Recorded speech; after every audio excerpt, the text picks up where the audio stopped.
in case there are any other elders from any other Indigenous people across the country, we acknowledge them, both past, present and emerging. Moish, it's been an extraordinary period over the last 6 months where I think government has been tested perhaps more than they have in the last 50 years. I think government has in many ways been central because it is the only thing big enough to be able to get us through this pandemic. But also, I think that there has been things within government that, to be honest, has given us a good kick up the backside about what government can actually do and the role of government in servicing society. This pandemic has completely thrown society into disarray. It's broken so many things, and now we're in the situation of how we're going to rebuild and how we're going to put it all back together. So going on to, I need a haircut. Sorry, we haven't had hairdressers in Melbourne for a while, so I'm a bit buffy at the moment. But anyway, going back to my point. So things are broken. Government has been essential, and government is the only thing big enough. But some of the lessons of this pandemic, I think, also, is that government sometimes, I think, sets too low a bar for itself. And I'll give you one example. The City of Melbourne, which is the local council, had a plan to try and remove rough sleepers in the City of Melbourne over a 2-year period. They did it in 2 days because of this pandemic. They put everyone in hotels and did a collaboration also with the state government. The federal government had a plan to transition telehealth, Medicare on telehealth, over to, transition Medicare consultations to teleconsultations on the phone with your doctor or via a virtual consultation. There was a 10-year plan for the federal government to transition medical services onto telehealth. They did it in 10 days. People and government, if it has the will, it can achieve extraordinary things. And government's going to need to achieve extraordinary things after this pandemic. We have an unemployment rate in this country that I think is daunting and is really serious, and one that we need government to be focused on in rebuilding the economy. I also think that some of the social services that have been crucial to our safety and our health over this period need to be a focus in the recovery period. The one thing that I'm really passionate about, and I've been talking about quite a bit, and I think that government needs to play a bigger role in, is housing. I mean, this pandemic has reinforced how important housing is in all of our lives. To have a safe place to go to at the end of the day has meant that we've been able to escape and follow the rules. I mean, we've been told to stay in our homes, but it also has been crucial to the health and safety of the wider community. For someone to be able to stay at home, it means that we're not transmitting this virus and we're not spreading this virus. But housing is a massive issue before this pandemic, and it is even a bigger issue. We have an eviction moratorium in Victoria, but people are facing serious financial hardship. And just because at the moment it's illegal to kick people out of their homes doesn't mean that the people aren't going to face serious strains in coming months. So I think that the federal government, the state government, local government have a real role to play in the provision of housing and in the provision of support for people in order to stay in housing. Once that happens, then then you can rebuild your life and rebuild all of the things that you need to after this pandemic. But it's been a period where I think perhaps from an economic point of view, from a social point of view, the government has put itself back in the middle of society, and it is crucial. The role of government is crucial, and how we fare over the next few years is going to depend on how well government performs and what you all demand of government. So it's certainly something that I'll be focusing on, and I'm very pleased to be here tonight. And I might leave my opening remarks there, and I'm looking forward to a good discussion throughout the evening. Thanks, Josh. Thank you. And Rebecca will, for those who've just joined, Rebecca is the CEO of Glenara City Council, which is probably most of it. I actually, ironically, just so you should know, I actually live on Hotham Street, and I'm actually on the city of Port Phillip. I'm the border. I'm on the other side. But it's great to have you, Rebecca. Most people tonight would be living in the city of Glenara. So welcome, and we'll pass the floor to you. You have to unmute yourself. You're on mute. You're on mute, Rebecca.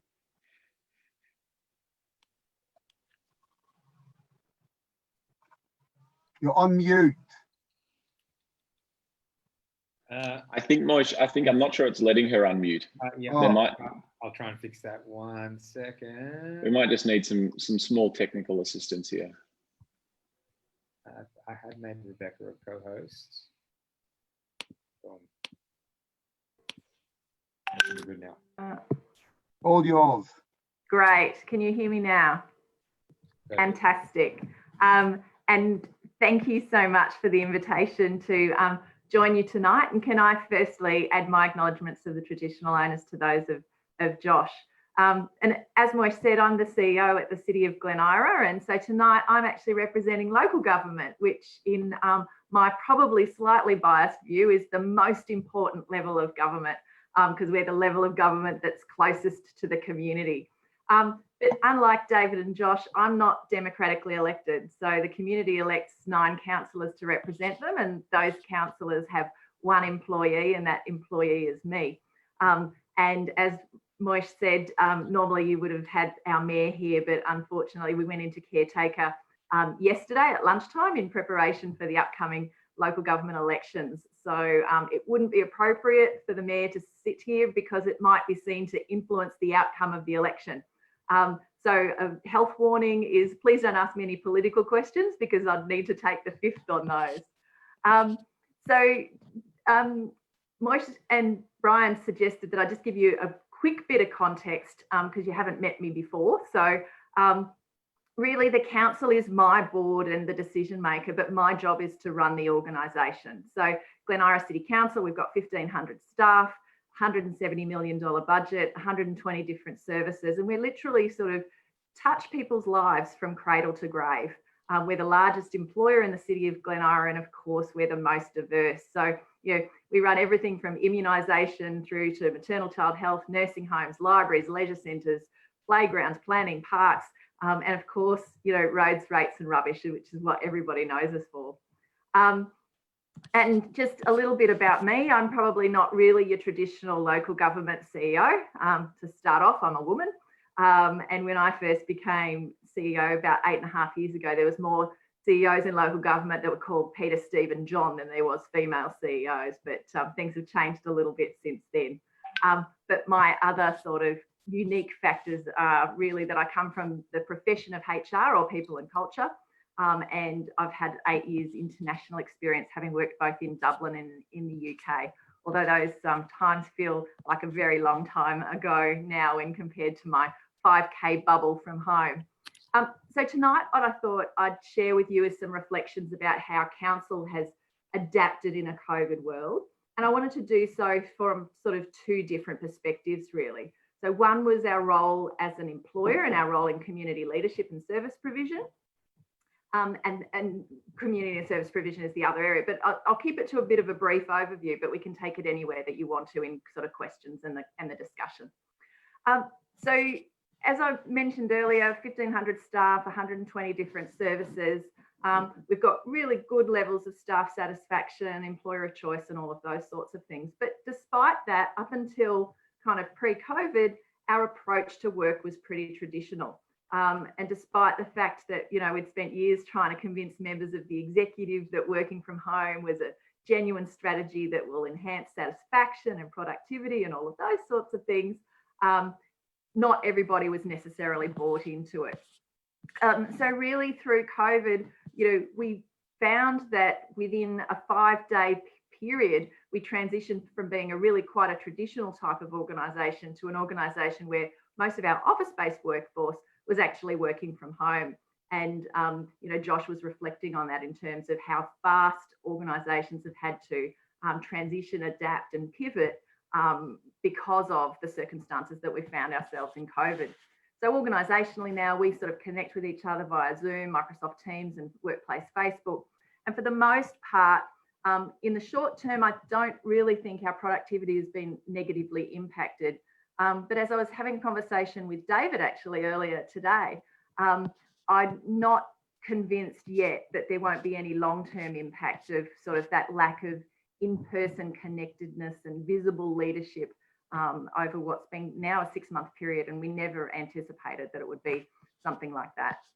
And I think that, when you're trying to build and develop an organisational culture, that needs nurturing, and I'm not sure that you can achieve that from a video connection in your second bedroom like I'm connecting with you tonight. But sort of thinking about in the field, our services have largely continued uninterrupted, but have had to adapt with COVID safe plans to make sure that we're doing those consistent with the sort of provisions of the Chief Health Officer's requirements.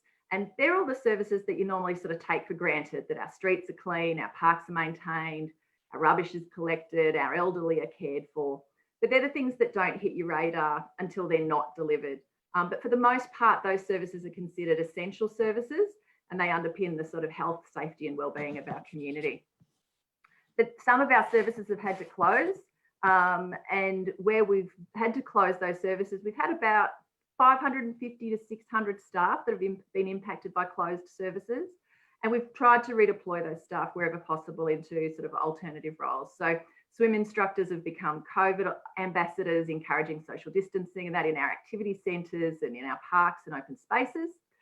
Some of our library staff have become delivery drivers, and others we've redeployed into our residential aged care facilities to support sort of the safety of our most vulnerable. But there, there's a lot of things that we've had to change in terms of the services that we provide to the community as well, because local government has a really important role in looking out for the community and the provision of sort of quality services that people can rely on. So we have a role in emergency management arrangements that are run by the state and the Commonwealth, because as I said earlier, we're the level of government closest to the community, so we're best placed to provide some of that personal service for those who are most vulnerable. So we've been doing things like food packs, access to psychosocial support, pet support for those who might be in isolation. They're the types of functions that we undertake in partnership with state government and local care organisations as well. We've got a COVID hotline that runs 7 days a week that connects people to organisations, information and supports that can help them. Early on, we developed an $8 million package of support for local businesses, clubs and community groups. And what's that has included things like direct grants, concessions, rent and fee waivers. And that investment has enabled us to target support to those who need it most. It's helped our sporting clubs and community groups to remain financially viable, and also to support our businesses to pivot to that sort of greater level of online economy. We've been running a community kindness campaign, reminding people that we're all in this together. It's got 3 areas of focus around being kind to self, kind to each other and kind to businesses, and really encouraging that sort of shop local concept. We're particularly concerned about the impact of COVID on the mental health of our young people. And so our youth services team has been doing some fantastic programs to keep young people connected, talking, and giving them opportunities to sort of connect in with each other, as well as sort of encourage expression through visual and creative arts. We host a forum that brings community groups together so that they can share their experiences. And we work in partnership with Victoria Police and the CSG to do what we can to ensure that people remain safe and are following the requirements of the Chief Health Officer directives. And then the final thing that I just wanted to touch on was that, of course, the lifting of restrictions in October is likely to encourage an increase in things like outdoor dining. So we're currently running an expression of interest process with our traders to understand what they'd really like to achieve, from things like extending their footpath reach to parklets, road closures, or other uses of open space where they can actually expand their businesses out into those areas. And so we're working with organisations like Liquor Licensing, Vic Roads and other authorities to sort of remove some of that red tape that normally stands in the way, and bureaucracy that stands in the way of businesses being able to adapt so quickly. So just to sort of wrap up, if I was to do a bit of a word picture about some of my feelings through this time, it would be everything from concerned, frustrated, sad, lonely, exhausted, but also, humbled, excited, passionate and driven. And I think if you spoke to most people in my organisation, they'd probably share some of those same feelings. And I know that this isn't the year that we anticipated, but certainly I think we have seen governments of all levels step up to the plate and put the community first. Thanks. Thank you so much, Rebecca, for those opening words. Thank you. And As I'm sure we could all see, David has made it on, and thank you, David, and welcome. David, I did say at the onset at the beginning, that we've spent a lot of quality time over the last couple of weeks together. But welcome, David. So David will give his opening sort of, talk, and then we'll get into the Q&A. And people will be able to put in the chat before David, the questions they have, and we'll be asking them. David, all yours. Thank you, Moish, and thanks, Dina. Nice to see you as well, and everybody there. My apologies that my technology didn't work, and I was also trying to juggle. One of the things in terms of my little chores at home is to do the cooking, believe it or not. That's what I love doing for the family. So I was trying to manage getting my technology set up and cooking a stir fry for the kids. And I failed at both. So I just handed the food over to the kids. I said, you finish it off. And then I tried to tackle the technology, but I'm here now. Wanted to thank Rebecca. I caught your talk there, and I worked very closely with Rebecca and Council, and also Josh as our federal member. I work very closely with Josh as well. And I think particularly during these times, at a local level, it is really important for all the tiers of government to work together, because as constituents, as local residents, quite often you're looking for answers. And so you'll go to the person that you probably connect with the most, or someone you might know. You may have met me in the street, or may know me back in the kind of DJ days, which was my formative many years ago role, or whatever. Or you might know Josh through basketball, who knows. But you connect with us, you contact us, and you try and find an answer. And the difficult thing I've got to say with this particular period is we're all kind of learning, and we're all in this period where the answers aren't necessarily that easy to find. And you're probably surprised to think that if you contact, Josh or my office at a state or federal level, and I know council as well, quite often will then have to go to state government to find answers, particularly from a health perspective about what you can and can't do during these periods, that we would have those answers. And unfortunately, sometimes it takes us just as long to get the answers as maybe you might do in terms of calling a hotline or whatever. So it's very confusing, it's very hard, and it's very challenging. And I think, for us, in terms of what our office was dealing with before COVID to what we're doing now, is completely chalk and cheese. So from March, I've had my staff working from home, and I pretty much go into the office and kind of triage the work in terms of how things go. And, as a local MP, I would have spent maybe 60, 70% of my time travelling the community, going into events, visiting the community, as probably rabbis do, very much being out and about, whereas it's completely the opposite. I'm stuck literally at my desk trying to answer and field calls on lots of Zooms, as many of you are currently in, and really trying to help people in the best way that we can. I suppose in terms of my office, one of the things that we've tried to do is where there's been gaps, we've tried to fill those. So where there's been issues of isolation, people, particularly older people, feeling vulnerable during these times, in the first lot of restrictions and the first wave, we set up a volunteer calling group, and we had probably about 20, 30 volunteers calling, and we called, I think, just over 3,000 people over the age of 70 and just doing a welfare check to make sure people were okay.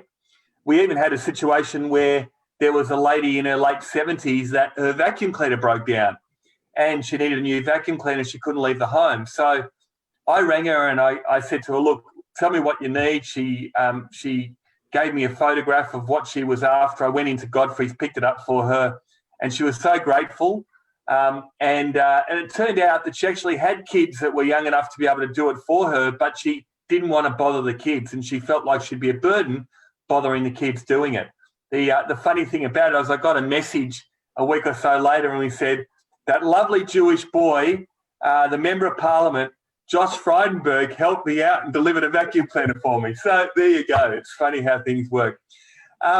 The other thing is, when the face mask came in, we quickly had lots of people calling us saying, where do we get face masks from and all this kind of stuff. So we sourced a local business that provided free face masks and sanitizer, and we distributed those out. Again, we had volunteers that drove those around and left them on people's doorsteps.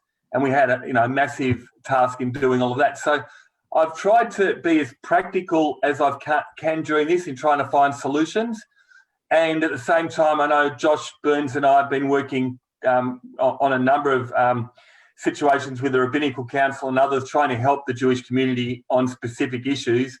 And, I've got to say, Josh and I obviously have different political views on a lot of issues, but when it comes to helping our community, it's been great working with Josh, and I think it's really important that on these times we put our politics aside and we do whatever we can to get results for the community, and that's effectively what I've tried to do. Just finishing the other role that I've got as the Shadow Minister for Police and Corrections, and that's been a pretty busy task.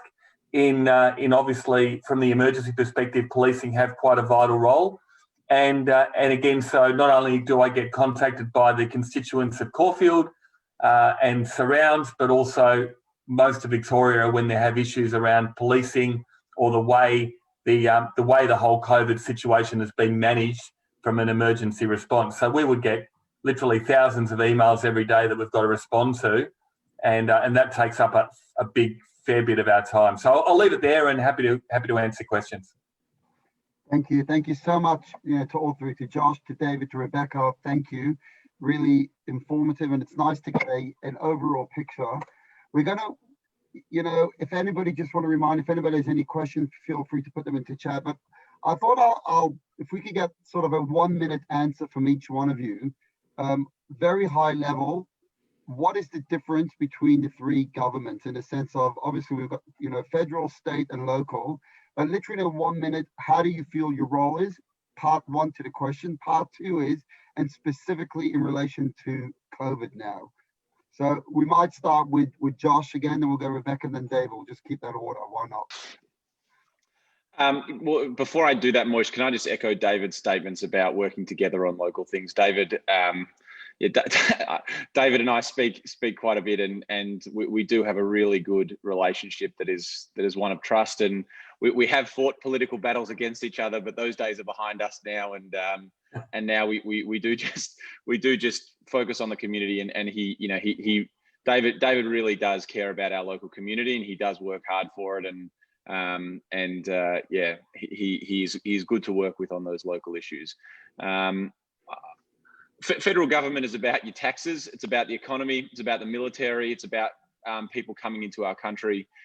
There are 24 departments in the federal government at the moment. Some of them are amalgamated into big departments. The state government has 7 at the moment. So that gives you a sense in the scale of the size of the government. It is the biggest government in the country, and it is primarily responsible for national security and managing the economy. A lot of the service delivery is more David's neck of the woods, but the federal government is big. It is a big, unruly beast, and at times can be difficult to manage. But ultimately, it is about managing the economy, managing the safety and security of the people of our country, and managing the people and the borders of our nation. Rebecca? Well, Moish, it might make more sense for David to go next in a I'm happy cascading to. way. That's fine. Yeah, happy to. So as Josh said, the states are very much about service delivery.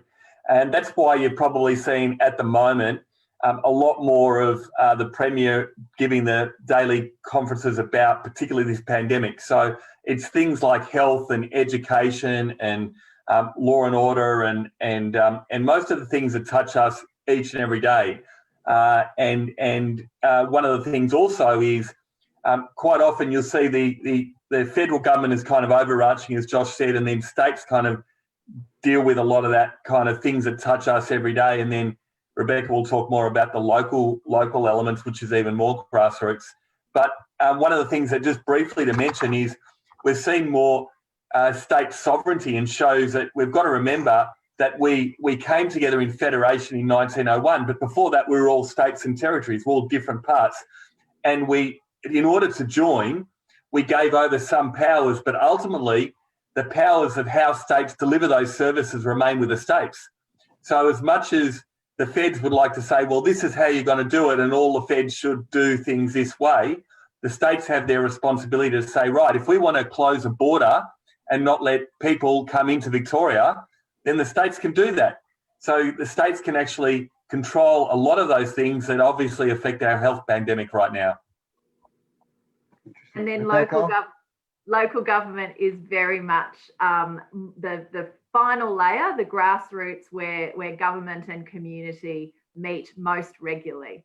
And local government is a creature of the state government. We don't have constitutional recognition in our own right. There is a minister for local government within the state government, but they have certain powers over local government, but not all powers. So there's a hierarchy of legislation that sets in place a number of principles that local government needs to abide by, but then local governments themselves, each council determines its own sort of set of how it will implement its powers and those sorts of things. But as I said before, we are cradle to grave. We are the only, in Glen Ira, we're the only council in Victoria that runs residential aged care services, but that's at one end of the spectrum, right through from immunisation services and maternal child health. So we run the services that probably touch your lives every day in terms of when you're out and about in the community. Thank you. I might actually, this question would be for Rebecca, if I may. You mentioned something at the onset of your talk, which was quite intriguing to me. You said you're not the typical CEO, and the reason you gave was because you said I'm a female, and you don't typically see that. And I know we've got some passionate, I'm looking at the screen over here, we've got some of our typical YGP and Dominion membership that are intrigued by that. Why do you think that is? How can we change that? How can we get more women, maybe even in politics?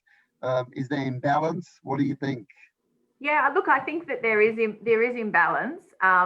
And certainly if I look in my own sector, we've been trying for many years to get an increased level of diversity, both in terms of councillors, because actually, and it's not just from a gender perspective, but diversity in all of its strains, because actually we know that there is better representative government if the council is representative of the community that it serves. And we know that there's 79 councils across the state, and not all of them are representative of the diversity in community, and gender is one element of that.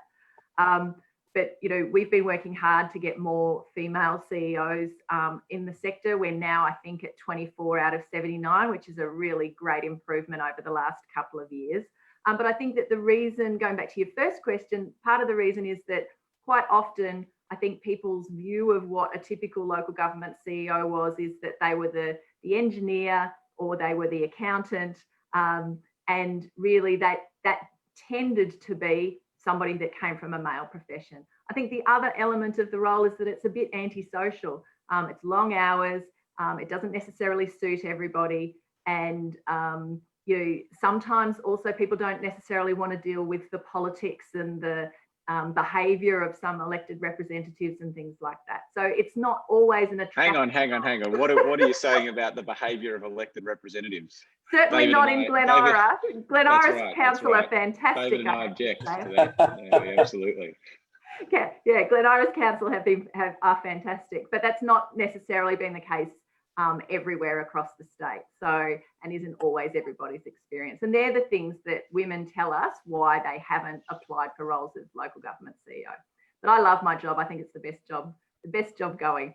Wouldn't give it up for quids. Well, I might actually take the next question to Josh. With leading on from that, how do you think the role of employees versus elected officiants in terms of the balance works? Rebecca just mentioned in terms of that potentially could be an issue at times. Obviously not in any of your electorates, I get that, but how do you see that in terms of someone who's elected to have a role, but then practically there's other people who are probably implementing what you're elected to manage, if you like? Well, this is, it's a good question. Ultimately, the role of the public service is to implement the policies of the government of the day, and the government is comprised of people who are elected by the people, and the people get to choose what policies are implemented, and then the public service or our administration, their job is to deliver that service and those services. It's a really important balance, and sometimes politicians, Moish, you'll be surprised to hear we come up with some pretty kooky things, and we come up with some things that we need to hear pretty frank and fearless advice about. Well, maybe you shouldn't be doing that, or maybe that's technically not legal, or whatever the advice might be. But then otherwise also, then that's really important to have really good, strong, capable people like Rebecca to be advising the elected officials. But then I would also say on the flip side that having that elected accountability that David and I have, we are only in these jobs as long as the voters put us in these jobs, and ultimately governments are only formed with the permission of people. It is an important part of our democracy to have people who are accountable, who are the public face, who have to present and who have to deliver the policies that they brought to the election. So it is a delicate balance, and it works well when there is a balance. But both roles are important, and both roles require good, capable people who care deeply about the community. Just on that too, Moish, and is that a lot of times, particularly members of parliament or even councillors for that matter, come to a role and they haven't had a previous role of actually working or employing staff, let's say, and they've got to run an office and they've got to run a team and they've got to do a whole range of different things. And, for some it takes a lot to get them up to speed because they haven't had that experience. And I think that it's something that we should be promoting more, is to get more and more people from diverse backgrounds. You mentioned gender is a really important thing, of elected representatives from gender. Also different ethnic backgrounds I think is really important, but also different levels of different types of work experience. I mean, that's a great thing. The parliament's meant to represent a wide, diverse view of people. The last thing you'd want is a group of accountants or lawyers running the state or the country. You want a combination of a range of different people with experiences they can bring. And I think combined with that, people that have real life experience add a great deal in terms of being able to manage people and also being able to run and lead and be able to make decisions. It's a people game, it's a people business, and we've got to be, in order to get the best out of things, you've got to get the best out of people. And I think that the relationship, the system works best when each, the administrators and the elected officials respect each other's roles and the differences in those roles. And I think when that respect is there, you have a really magic sort of formula to actually achieve good things for the community. Yeah. So we'll take Talia's questions. So Talia's asked, what are your opinions in terms of politicians who use pandemics for political gains? And I'm not looking to have any sort of political bashing over here. I want to make that but what do you think of that? Or do you think it's being done? Do you want me to start, Moish? We'll go. Yeah, sure. Josh. I think that this pandemic has meant that people are focusing on politics, and I think that people have had a pretty high expectation of politicians during this pandemic. And one of the things that I think was really, really good at the start of this pandemic was the collaboration between different levels of government. I think the national cabinet that the Prime Minister established was a really good thing. And when people are worried about their health and worried about this pandemic, the last thing you want is political squabbling. And I think that certainly, David and I early on, we weren't talking about Labor Liberal. We were talking about what do we need to do for our community, and there's just no appetite from anyone, I think, for any of that. To be honest, Moish, I think that some of as this pandemic has drawn on, and as the pandemic has made people tired and perhaps made the political governments tire, that relationship and that collaboration has been tested and is being tested and is perhaps disintegrated a little bit if I'm honest about it. But it is really important that during this pandemic, which we are far from over, I mean, if we do have a vaccine, it will be rolled out throughout the year next year, but it won't be rolled out universally quickly. What we're seeing in the UK, in the United States, in Europe, in Southeast Asia, in Israel, I mean, it is dire. This pandemic is still gripping most of the world in ways in which we are, very fortunate not to be seeing the sorts of health issues that we do. So, look, I think this virus and this pandemic is testing us. We did start with collaboration, and we need to try and continue with it. And there will be an opportunity when the sort of political point scoring won't be as consequential as it is right now. But I still think that during this pandemic, it is very important that even oppositions, and David and I are in respective oppositions, that we try and remain as focused on being as sort of constructive as we possibly can, because I don't think people have much of an appetite for anything else. I mean, just on that, I think it's important, as Josh said, we're both in opposition, Josh federally and me at state level.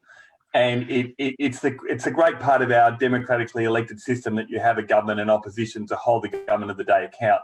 And the last thing that anybody would want is a government just to go and do whatever they like and not have that scrutiny and accountability going forward.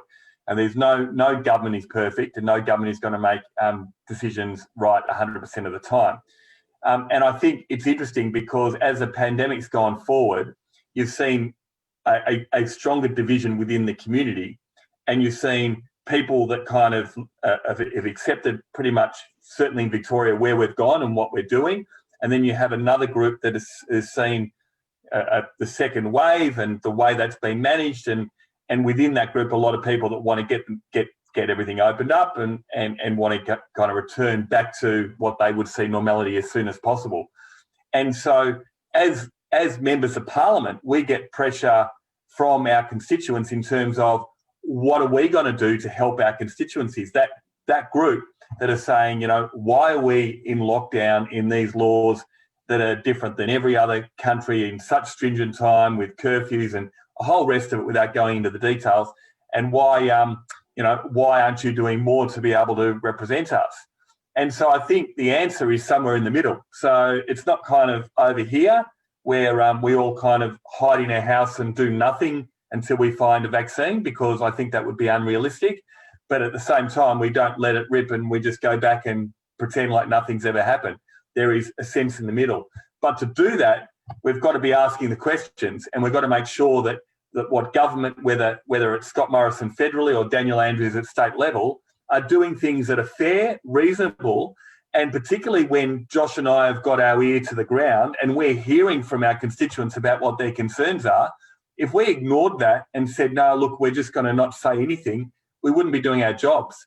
So the thing for me, and I love to be the nice guy, I really do, and I know Josh does as well, but at the end of the day, we're not going to please all of the people all of the time.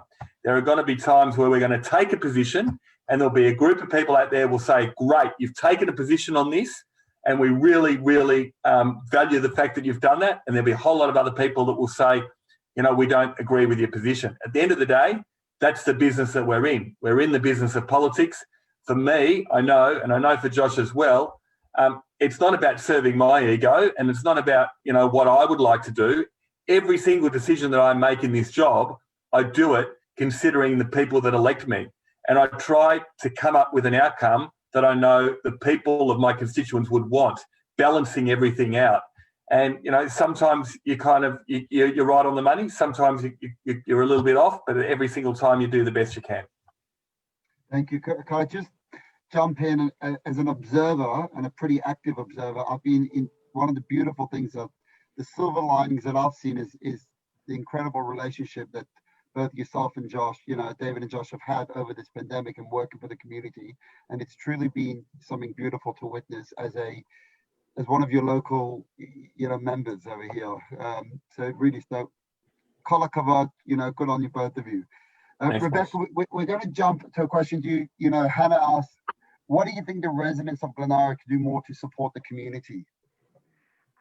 So probably three key things. The first is get involved and have your say. So, and probably, one of the most important ways that you can do that is by actually casting your vote at the local government elections, which are coming up on the 24th of October.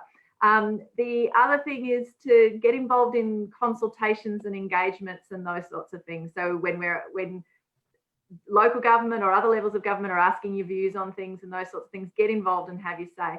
But the other thing that we're finding in a real practical way as a result of COVID and through COVID and things like that, is that many of our, if you've got time to spare, many of our volunteering organisations and community organisations are actually feeling the pinch through COVID, because many of their sort of the normal people that they would rely on to be volunteering and things like that are actually in a group that are more at risk associated with COVID and risk of infection and those sorts of things. So they're actually needing to stimulate their volunteer groups and things like that. So if you're interested in getting involved and volunteering, then an opportunity for that, there's always opportunities. So get in touch with council and we can connect you with some of the organisations that are looking for support from within the community. Thank you. This question is from Debbie, and I think we'll just, if everyone can maybe just literally 30-second answers.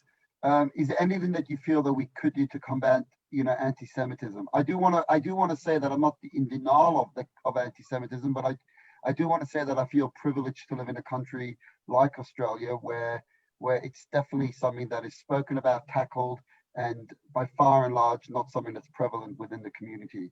So maybe we'll just go, Josh could go first, David, Rebecca, but 30-second answers from everyone. What it's not just anti-Semitism. We are seeing a rise of sort of far-right ideology in Australia. The Director General of ASIO, Mike Burgess, did a speech about it earlier in the year, and one of the things that we're focused on is potentially prescribing sort of extreme right-wing groups, white supremacy style groups, to terror. To the terror list. It's something that other countries have adopted, and unfortunately we are seeing more and more misinformation being spread online. I mean, naturally that does tend to lean back towards anti-Semitism of some form, but it is not the only expression. Islamophobia is a big issue as well in Australia and in Western democracies, and I think that we touch one, touch all is an important attitude. We stand against all forms of bigotry and discrimination. So it is important. I think that it is happening, and David can probably talk about it at a state level of some of the things that are going on or that should be going on. But that's one thing that federally we're pushing for is not just anti-Semitism, but more of a keen focus on combating extreme conspiracy theories and old dark ideologies that are rearing its ugly head again. David? Yeah, very quick. For me, education at the earliest possible level. Unfortunately, we've seen a lot of things happen more recently in our schools where we should be teaching kids about different faiths and religions and backgrounds, and it's reared its ugly head in a lot of different schools. So we're on a committee to look at changing some of that. The other thing, specifically with the Jewish community, there's a push that we're trying to ban the Nazi swastika in Victoria. And I am working with the state government on trying to do that. And I think that would be a really strong path forward. If we can get that, we'll be one of the first jurisdictions, certainly in Australia and in the world. There's not many that have done that will actually have the swastika banned, which will send a very strong signal to everybody that this stuff's not on. And at a local level, we do a lot of work which is around building sort of compassion, understanding and resilience within the community, because we know that when communities know each other and understand each other and know their neighbours and those sorts of things, that they're actually more compassionate towards each other. So a lot of our work is in doing that. And we also do a lot of work with the Anti-Defamation Commission as well in some more overt events and activities too. There is a couple more questions in the chat, but I might just go to this question. David, you got on tonight and you're saying that you were trying to cook your family a stir fry. So first of all, we're all offended that we weren't offered any stir fry, virtually at least. But you are welcome when we return to a normal. We can have people over. Thank you. I guess the question is there ever an end to work versus family and the balance? It's something probably a question for all of you, but specifically now needing to work from home, but also really not just even now during this pandemic. And do you ever feel that you could take time off as an elected official, yourself and Josh? Or do you feel that you're elected and you have to be 24/7? Yeah, look, it comes back to the question you asked Rebecca earlier about, why more women are not getting involved and why a lot of people just generally don't choose politics as a career. It's a 24/7 job, and you've got to have a very sympathetic family all along. Our family are very involved in politics. Our dinner table discussion is, politics in a general nature, where everyone's all really supportive, and I wouldn't do this if I didn't have a very supportive family, because it's like that. The other thing I'd say is, we are, and rightly so, I think we're judged a lot higher than everybody else. So, for instance, when Josh and I go for a run around Caulfield Park, Josh and I wear a mask, like when we run. And my friends see me and say, "Why are you wearing a mask? You don't have to wear a mask when you run." But, I just can't have somebody see me to say, "Well, why isn't he wearing a mask?" And there's a whole lot of people out there that think joggers should wear masks. So you do the right thing and you make sure that you set an example, and, that's what you do. So it means everything that you do. But it's the job. You don't do the job for the glory. You don't do the job for the money. You don't do the job for the accolades, but you do it because you want to make a difference. And I've got to say, just as Rebecca said, in terms of her loving her job, I'm just approaching close to 10 years since I've been in this job, and I love it probably, well, I do. I love it more than when I first started. I think it's a great job, and I couldn't think of anything better. Wow. Josh? I completely agree that being a member of Parliament is a true privilege. It is the privilege of my working life, and other than being a dad and a husband, it is a real honour to be able to do it. Being a federal member of Parliament, it is difficult because we do a lot of travel. We're usually in Canberra, and that means spending a lot of time away from my family. And to be honest, it's been one of the small,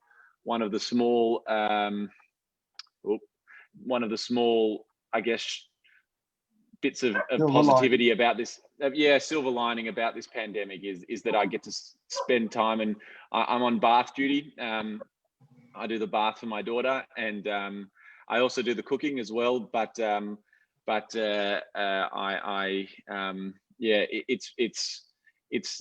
guess doing those things makes it sort of a bit more bearable. But there will come a time when this, we'll be traveling again, and I'll have to find that balance. And to be honest, as a federal member of Parliament, it's pretty difficult. I think it's one of those things that politicians really struggle with. But last week, I'll finish with this. Last week, the last sitting was the first time in the history of our Commonwealth where members of Parliament contributed to the federal Parliament, to the House of Representatives, and to the Senate virtually, not by standing in the room, but virtually. And that meant that we have 5 pregnant MPs at the moment, which is pretty extraordinary across both houses. And that meant that they were all able to safely contribute and represent their electorates. And it also meant that Victorians were able to represent our electorate. So, we need to make sure our political world and our workplaces are embracing of all people, and are workplaces that empower people to contribute in whichever way they can. So just a yes or no question from all of you, or any one of you. So do you think moving forward, perhaps you won't need to travel, or you won't need to physically be in Parliament? Do you think perhaps we'll just be able to do all of your work that you have to do via Zoom, or, cast your votes, etc.? David and John? For me, I've got to say, nothing beats face-to-face, and having that discussion with people, seeing your colleagues, bouncing ideas off them. I think Zoom has a lot of different opportunities, and this way of working will have a place in the future, but it shouldn't replace the face-to-face and the personable element that we've got. Our job is all about people, and for me, it's very much being around people and being able to do the job the best you can. I think, Moish, that you did say yes or no, but we're politicians, so we ignore that part of the question. But there is something in the House of Representatives, and David in the Legislative Assembly will be able to describe this, that being in that chamber and asking a question and standing in front of the government of the day and holding them to account, it seems a bit shouty during question time, and that's all, it's sometimes a bit unedifying. but it actually is a really important part of our democracy to be in there and to stare down the government and to do it without being afraid of them. I think it's an important part of the way in which we run our country and our democratic institutions. So in some ways, I'm really looking forward to being back in the chamber and being in front of being a part of the national debate. But if I could do that and tuck my daughter into bed every night as well, that would be my first preference.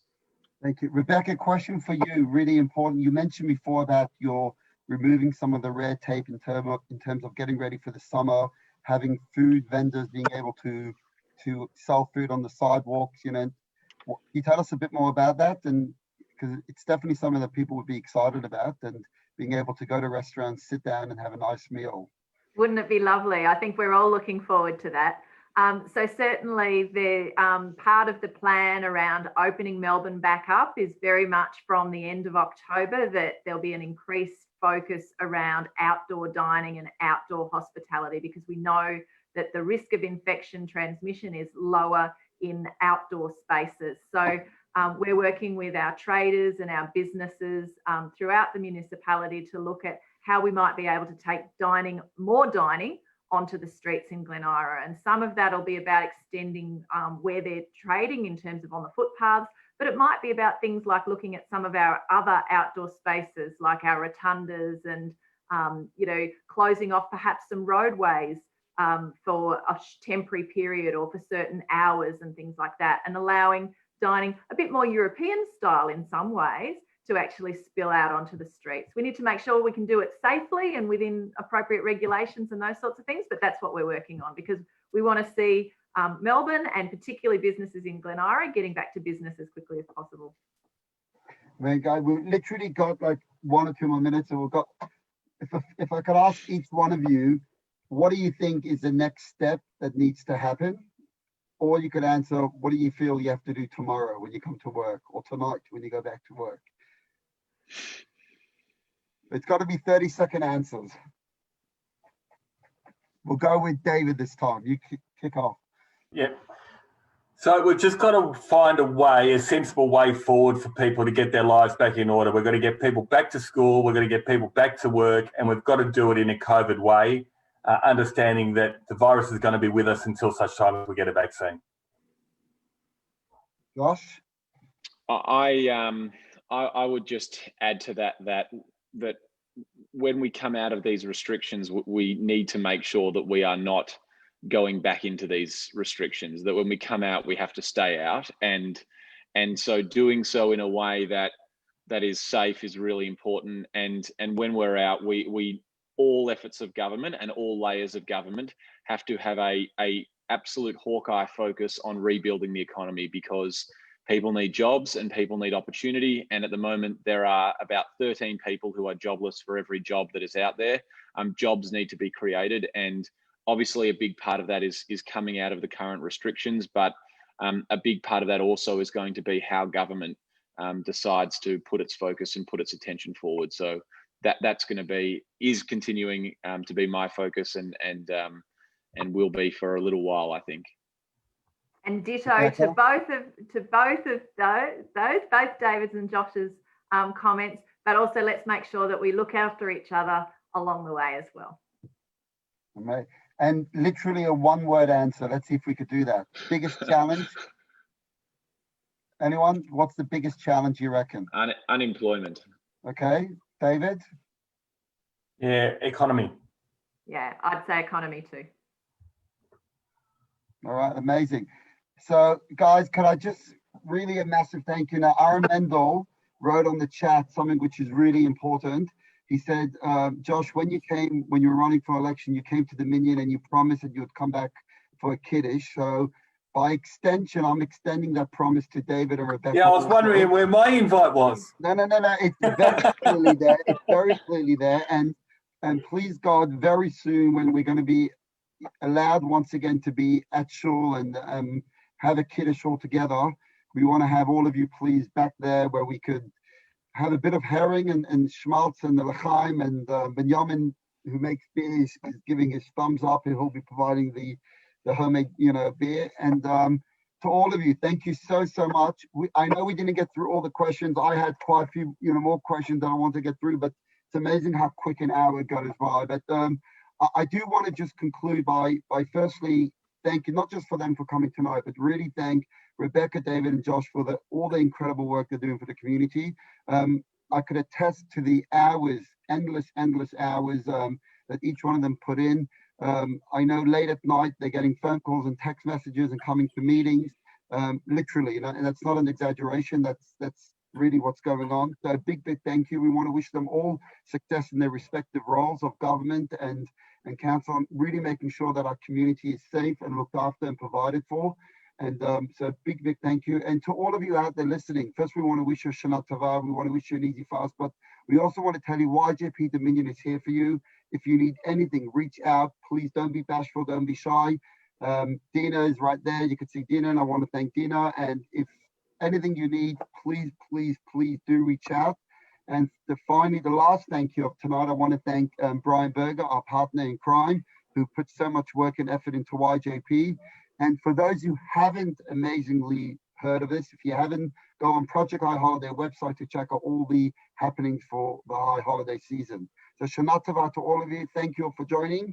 And we look forward tomorrow night. By the way, we've got another fascinating talk with some, we're having the Rabbi of United Arab Emirates, speak to us tomorrow night, which will be incredible, plus some other awesome speakers from around the world. So and thanks for what you do, Moish. If there's herring and scotch, David and I will be there at Dominion.